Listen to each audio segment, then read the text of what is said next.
नमस्कार मेरे प्यारे साथियों। तो आज के इस वीडियो हम चर्चा करेंगे रक्त या ब्लड के बारे में। ब्लड के कौन कौन से पार्ट्स होते हैं, उनके बॉडी में क्या रोल होते हैं और उनकी कमी या उनके अधिकता से बॉडी में कौन सी डिसीज देखने को मिलती है। इन्हीं सारे बिंदुओं पर आज की इस वीडियो हम चर्चा करेंगे। चलिए चीज़ों को एक एक करके समझते हैं। सबसे पहले हम बात करें ब्लड के इंट्रोडक्शन की। तो ब्लड जो होता है ये एक तरल संयोजी ऊतक है।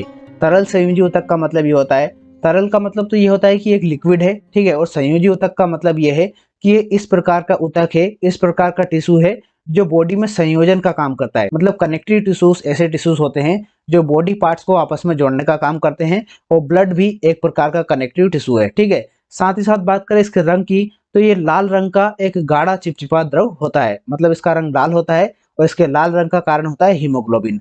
बात करें इसके भार की या वेट की, तो किसी भी ह्यूमन की जो बॉडी का वेट होता है उसका लगभग 7% पार्ट आता है ब्लड से, ठीक है। मतलब किसी व्यक्ति की अगर बॉडी का वेट 100 kg है, 100 किलो है, तो उसका लगभग 7 किलोग्राम वेट जो होगा वो ब्लड बनाएगा, ठीक है। बात करें इसकी एवरेज क्वांटिटी की, कि एवरेज क्वांटिटी कितनी होती है ह्यूमन में, तो ह्यूमन में एवरेज क्वांटिटी देखने को मिलती है 5 से 6 लीटर। और एक क्वेश्चन इस तरीके का आता है कि जो पुरुष होते हैं उनके कंपैरिजन में महिलाओं में कितना ब्लड एवरेज कम देखने को मिलता है, तो वहां पर आंसर लगाना है आपको आधा लीटर। मेन के कंपैरिजन में जो वुमेन्स होती हैं उनमें हमें आधा लीटर एवरेज ब्लड कम देखने को मिलता है। बात करें ब्लड के पीएच की, तो ब्लड का पीएच होता है 7.4। 7.4 पीएच के साथ ये एक बेस होता है, ठीक है, बेस या क्षार होता है, ठीक है। यहीं पर आप 3 पीएच और याद रख सकते हैं। कैसे याद रखेंगे? एक बैंक का नाम आपने सुना होगा, स्टेट बैंक ऑफ मैसूर, ठीक है। स्टेट बैंक ऑफ मैसूर से आप तीनों वर्ड निकाल सकते हैं। ए से आप निकाल लीजिए समुद्र का जल, जो समुद्र का जल होता है वो। बी से आप निकाल लीजिए ब्लड, ठीक है। एम से आप निकाल लीजिए मिल्क। बस इन तीनों वर्ड से आप तीनों के तीनों पीएच याद रख सकते हैं। जैसे आपने ब्लड का भी याद किया, वो है 7.4, ठीक है। ऊपर वाला जो है समुद्री जल, इसका बढ़ा दीजिए 1, ठीक है, ये हो जाएगा 8.4। और नीचे वाला जो मिल्क है इसका 1 घटा दीजिए, ये हो जाएगा 6.4। तो समुद्री जल का हो जाएगा 8.4, ब्लड का हो जाएगा 7.4, मिल्क का हो जाएगा 6.4। इस तरीके से आप तीनों पीएच याद रख सकते हैं, और ब्लड का भी पीएच आप कभी नहीं भूलेंगे, ठीक है। चलिए अब हम बात करें ब्लड के कॉम्पोजिशन की। तो ब्लड में हमें 2 पार्ट देखने को मिलते हैं, एक होता है प्लाज्मा और एक होती है ब्लड सेल्स या ब्लड कॉर्पस्कल्स। अब बात करें यहाँ पर प्लाज्मा की, तो प्लाज्मा जो होता है ये हमारे ब्लड का 55% भाग बनाता है। मतलब पूरा जो ब्लड होता है उसका लगभग 55% भाग प्लाज्मा होता है। कुछ बुक्स में ये 60% भी देखने को मिलता है। और बाकी जो 45% भाग होता है वो बनाती है ब्लड सेल्स या ब्लड कॉर्पस्कल्स। इसमें हमें आरबीसीज, डब्ल्यूबीसीज ये सब देखने को मिलेगी। इसकी कहीं कहीं पर हमें बुक्स में 40% तक देखने को मिलता है। तो आप इस तरीके से याद रख सकते हैं कि 40 से 45% हमारी ब्लड सेल्स होती है, और 55 से लगभग 60% तक हमारा प्लाज्मा होता है। और प्लाज्मा की ही बात करें कि प्लाज्मा में कौन कौन से कंपोनेंट्स देखने को मिलते हैं, तो पूरा जो प्लाज्मा होता है उसका लगभग 90% भाग हमें जल देखने को मिलता है, वाटर देखने को मिलता है। तो यहाँ पर आप देख सकते हैं कि पूरे ब्लड का 55% भाग यहाँ पर प्लाज्मा था, और प्लाज्मा का भी लगभग 90% भाग क्या है, जल है या वाटर है। इसका मतलब क्या हुआ कि पूरे ब्लड का 50% से ज्यादा क्या होता है, वाटर होता है। और प्लाज्मा का जो 90% भाग हमने देख लिया जल होता है, और बचा जो 7% होता है उसमें हमें प्रोटीन देखने को मिलता है। और उसके बाद जो 3% बचता है उसमें हमें हार्मोन्स, कार्बनिक और अकार्बनिक पदार्थ, साथ ही साथ ग्लूकोज वगैरह, ये सारी चीजें हमें 3% में देखने को मिलती है।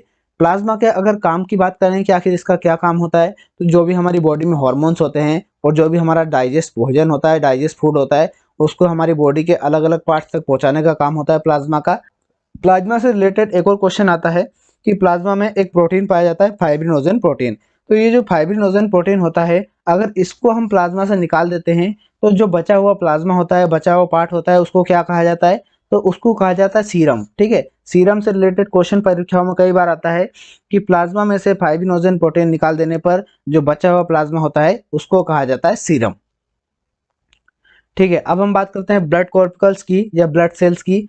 तो हमने यहाँ पर देखा था कि जो ब्लड होता है उसका लगभग 45% जो पार्ट होता है वो हमारी ब्लड सेल्स बनाती है। इसमें कौन कौन शामिल होती है? इसमें आरबीसीज होती है, डब्ल्यूबीसीज होती है और प्लेटलेट्स होती है। आरबीसीज जो होती है इनको हम इरिथ्रोसाइट्स कहते हैं, डब्ल्यूबीसीज को हम ल्यूकोसाइट्स कहते हैं, और जो ब्लड प्लेटलेट्स होती है इनको हम थ्रोम्बोसाइट्स कहते हैं, ठीक है। ये थोड़ा सा कंफ्यूजिंग करने वाला पार्ट है, बट यहाँ पर क्वेश्चन आता है और यहाँ पर आपको कंफ्यूजन होगा, ठीक है। लाल रक्त कणिकाएं जो हैं इनका नाम आपको मिलता जुलता मिलेगा ल्यूकोसाइट से, क्योंकि यहाँ पर भी ला से स्टार्ट हो रहा है और यहाँ पर भी ल्यू से स्टार्ट हो रहा है, बट आपको वहाँ पर मैच नहीं करना है। मतलब जो मैच कर रहा है वो तो आपका आंसर बिल्कुल भी नहीं होगा। तो वहाँ पर अगर क्वेश्चन आता है कि लाल रक्त कणिकाओं को किन नाम से भी बुलाते हैं, तो आपको देखना है ल्यूकोसाइट। ठीक है, ल्यूकोसाइट जो है इसको सबसे पहले आपको हटा देना है, क्योंकि ये मिलता जुलता है इसलिए कंफ्यूजन करेगा लाल और ल्यूकोसाइट, तो ये तो बिल्कुल भी नहीं होगा। ठीक है, तो ल्यूकोसाइट्स हो जाएगा हमारा व्हाइट ब्लड सेल्स का। बचा हमारा इरिथ्रोसाइट्स, तो इरिथ्रोसाइट्स आप रिलेट करके लगा देंगे क्योंकि आपने ल्यूकोसाइट्स को पहले ही हटा दिया था। तो ये आंसर हो जाएगा लाल रक्त कणिकाओं का या आरबीसीज का। तो आरबीसीज को हम कहते हैं इरिथ्रोसाइट्स, डब्ल्यूबीसीज को कहेंगे हम ल्यूकोसाइट्स, और जो प्लेटलेट्स होती है उनको हम कहते हैं थ्रोम्बोसाइट्स। चलिए अब हम बात करते हैं आरबीसीज के बारे में। तो आरबीसीज जो होती है ये हमारा जो ब्लड होता है इसके ज़्यादातर पार्ट का निर्माण करती है। इसी कारण जो हमारा ब्लड होता है वो लाल रंग का हमें दिखाई देता है। और इसका भी जो लाल रंग होता है ना, उसका कारण होता है हीमोग्लोबिन। हीमोग्लोबिन ही हमारी आरबीसीज को लाल बनाता है, इसी कारण इनको लाल रक्त कणिकाएं कहते हैं। बात करें इनके आकार की, तो इनका आकार होता है उभयावतल। उभयावतल या बाइकॉन्केव का मतलब ये होता है, मतलब ये दोनों साइड से अंदर की ओर धसी होती है। जैसे आप इन इमेजेस में देख पा रहे हैं, ये सारी जो आरबीसीज है ये क्या है, इधर से भी अंदर की तरफ झुकी हुई है और दूसरी तरफ से भी अंदर की तरफ झुकी हुई है। मतलब दोनों ही तरफ से ये अंदर की तरफ धसी हुई होती है, इसलिए इनको उभयावतल या बाइकॉन्केव बोलते हैं।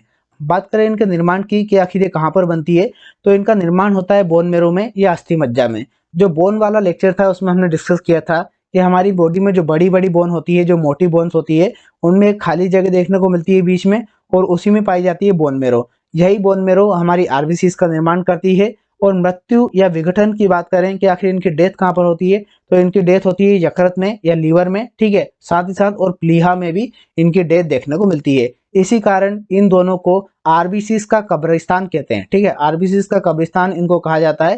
किस किस को कहेंगे, लीवर और स्प्लीन को। ठीक है, लीवर और स्प्लीन के बारे में एक और फैक्ट ये है कि जब हमारी ह्यूमन बॉडी भ्रूण के फॉर्म में होती है, मतलब जब हम माँ के पेट में होते हैं अंदर, तब हमारी बॉडी में जो आरबीसीज बनती है वो यकृत और प्लीहा में बनती है। ठीक है, जब हम भ्रूण में रहेंगे तब यकृत और प्लीहा में आरबीसीज बने, और जब हम पैदा हो जाएंगे, जब हमारी बॉडी डेवलप होना शुरू होगी, तब हमारी जो आरबीसीज होंगी वो बोन मेरो में बनेगी, और तब जो यकृत और प्लीहा होंगे इनमें हमारी आरबीसीज की डेथ होना स्टार्ट हो जाएगी।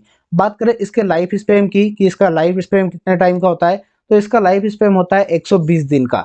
अब हम बात करें कि किन किन जीवों में हमें आरबीसीज देखने को मिलती है, तो केवल और केवल जो कशेरुकी जंतु होते हैं ना, वर्टिब्रेट, वर्टिब्रेट जंतु वो जंतु होते हैं जिनमें हमें बैकबोन देखने को मिलती है। तो केवल कशेरुकी जंतुओं में ही हमें उनके ब्लड में आरबीसीज देखने को मिलती है। इसमें भी जो स्तनधारी होते हैं, मैमल्स होते हैं, जिसमें हम इंसान भी शामिल है, उनकी जो आरबीसीज होती है उनमें हमें केंद्रक नहीं देखने को मिलता है। मतलब इनकी आरबीसी स्पेशल टाइप की होती है जिसमें हमें केंद्रक देखने को नहीं मिलता है। केवल और केवल ऊंट और जो लामा होता है, ये दोनों जानवर ऐसे हैं स्तनधारियों में जिनकी आरबीसीज में हमें केंद्रक देखने को मिलता है। तो ऊंट और लामा को छोड़कर जितने भी मैमल्स होते हैं उनकी आरबीसीज में हमें केंद्रक देखने को नहीं मिलता है। लामा क्या है, लामा से क्वेश्चन आता है। लामा ये इस प्रकार का जानवर होता है, ये कहाँ पर देखने को मिलता है, ये देखने को मिलता है हमें दक्षिण अमेरिका महाद्वीप में। दक्षिण अमेरिका महाद्वीप जो है जिसमें ब्राजील वगैरह देश देखने को मिलते हैं, उस महाद्वीप में हमें लामा देखने को मिलता है। ये क्वेश्चन कई बार परीक्षाओं में आ चुका है कि लामा जो जानवर है वो किस महाद्वीप में हमें देखने को मिलता है, तो वहां पर आपको आंसर लगाना है दक्षिण अमेरिका महाद्वीप।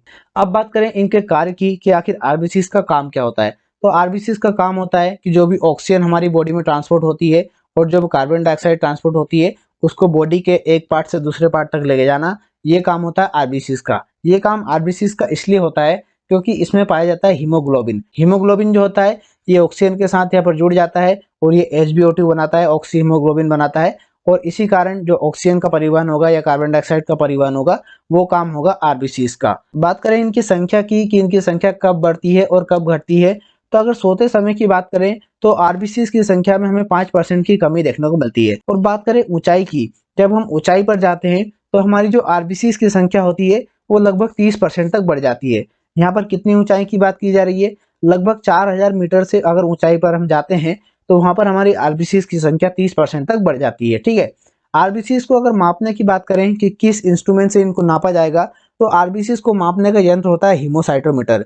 हीमोसाइटोमीटर ऐसा इंस्ट्रूमेंट होता है जिसकी हेल्प से हमारी बॉडी में हम आरबीसीज के काउंट को माप सकते हैं। अब एक डिसीज हमें देखने को मिलती है थैलेसीमिया। थैलेसीमिया डिसीज ऐसी डिसीज होती है जिसमें जो रोगी होता है, जो पेशेंट होता है, उसकी बॉडी में हमें आरबीसीज का निर्माण देखने को नहीं मिलता है। मतलब किसी की बॉडी में अगर आरबीसीज नहीं बन रही है, आरबीसीज की संख्या कम होती जा रही है, तो वहां पर उस रोग को कहेंगे हम थैलीसीमिया। चलिए अब हम बात करते हैं व्हाइट ब्लड सेल्स की। तो व्हाइट ब्लड सेल्स जो होती है ये अमीबा के समान अनियमित आकार की कणिकाएं होती है। ठीक है, अभी हमने आरबीसीज को देखा था तो बाइकॉनकेव शेप की थी, उभयतल प्रकार का उनका आकार था। और यहाँ पर बात करें डब्ल्यूबीसीज की, तो डब्ल्यूबीसीज का आकार होता है अनियमित आकार। अमीबा का आकार आपने देखा है, किसी भी प्रकार के हो सकता है, इस टाइप का किसी भी प्रकार का अमीबा हो सकता है। तो अमीबा के समान आकार की कोशिकाएं होती है डब्ल्यूबीसीज। इस टाइप का क्वेश्चन आपका देखने को मिलता है। डब्ल्यूबीसीज जो होती है इनमें केंद्रक उपस्थित होता है, इनमें केंद्रक पाया जाता है। अभी हमने देखा था कि जो मैमल्स होते हैं उनमें अगर हमने आरबीसीज देखी थी तो वहां पर हमें केंद्रक देखने को नहीं मिलता। केवल और केवल ऊंट और लामा को छोड़कर किसी भी मैमल्स में वहां पर आरबीसी में केंद्रक देखने को नहीं मिलता है। बात करें इनके निर्माण की, तो इनका निर्माण वहीं पर होता है जहां पर बोन मेरो में आरबीसीज का निर्माण देखने को मिलता है। ठीक है, वहीं पर इनका भी निर्माण होता है। और कभी कभी हमें लीवर में और जो स्प्लीन होता है उसमें और लिम्फ नोड, इनमें भी हमें डब्ल्यूबीसीज का निर्माण देखने को मिलता है। बात करें इसके लाइफ स्पैन की, जीवन काल की, तो इनका जीवन काल होता है 10 से 13 दिन। कुछ बुक्स में यहाँ पर आपको 2 से 4 दिन देखने को मिलेगा। ठीक है, कहीं कहीं पर 3 से 5 दिन देखने को मिलेगा। बट जो ज्यादातर बुक्स हैं और जो इंटरनेट्स हैं वहां पर आपको 10 से 13 दिन का ही इनका टाइम पीरियड देखने को मिलेगा। तो आपको यही ध्यान रखना है। बाकी अगर ऑप्शंस में आता है 10 से 13 दिन ऑप्शंस में नहीं रहता है तो फिर वहां पर आपको देखना पड़ेगा कि किस टाइप के ऑप्शंस वहां पर देखने को मिल रहे हैं।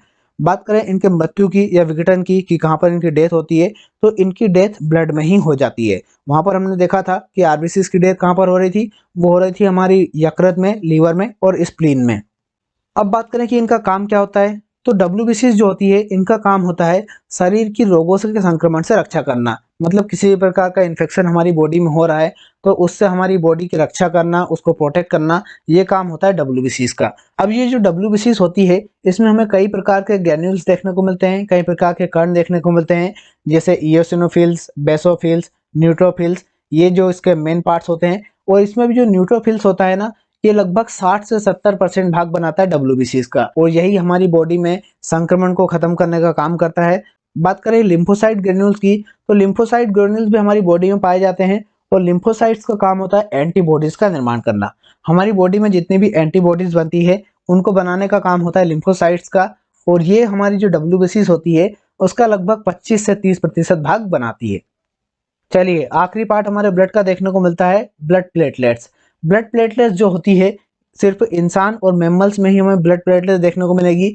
बाकी किसी भी जानवर में, किसी भी जीव में हमें प्लेटलेट्स देखने को नहीं मिलती है। बात करें इनके आकार की, तो इनका आकार गोलाकार होता है, गोले की जैसा इनका आकार होता है। और इनमें केंद्रक अनुपस्थित होता है। ठीक है, आरबीसीज में भी हमें केंद्रक देखने को नहीं मिलता है और हमें प्लेटलेट्स में भी केंद्रक देखने को नहीं मिलता है। बट जो डब्ल्यूबीसीज होती है इनमें हमें केंद्रक देखने को मिलता है।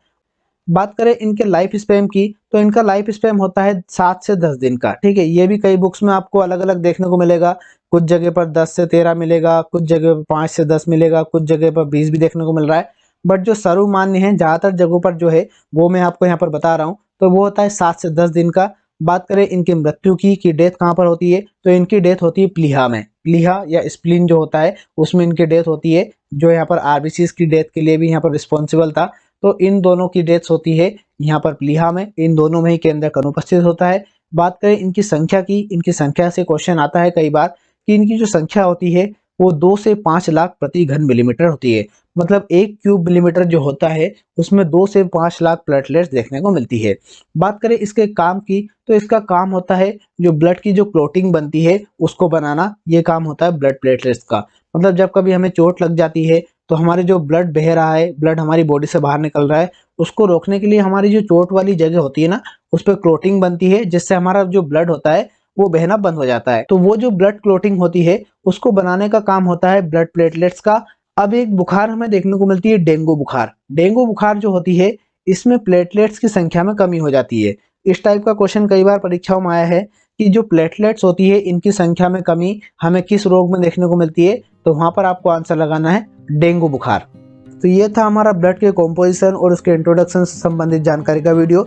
आगे के जो वीडियोस होंगे उनमें हम blood clotting, blood group, blood circulation, इन सारे बिंदुओं पर, इन सारे टॉपिक्स पर चर्चा करेंगे। उम्मीद करते हैं जानकारी आपको अच्छी लगी होगी। अच्छी लगी है तो प्लीज़ वीडियो को लाइक और कमेंट करके जरूर बताएं। साथ ही साथ हमारे चैनल को सब्सक्राइब करके बेल आइकन को प्रेस कर लें, ताकि ऐसे ही वीडियो जब भी हम अपलोड करें तो उनके नोटिफिकेशन आपको टाइम टू टाइम मिलते रहें। मिलते हैं नेक्स्ट वीडियो में, तब तक के लिए पढ़ाई करते रहिए, अपना ख्याल रखिए। बहुत बहुत धन्यवाद।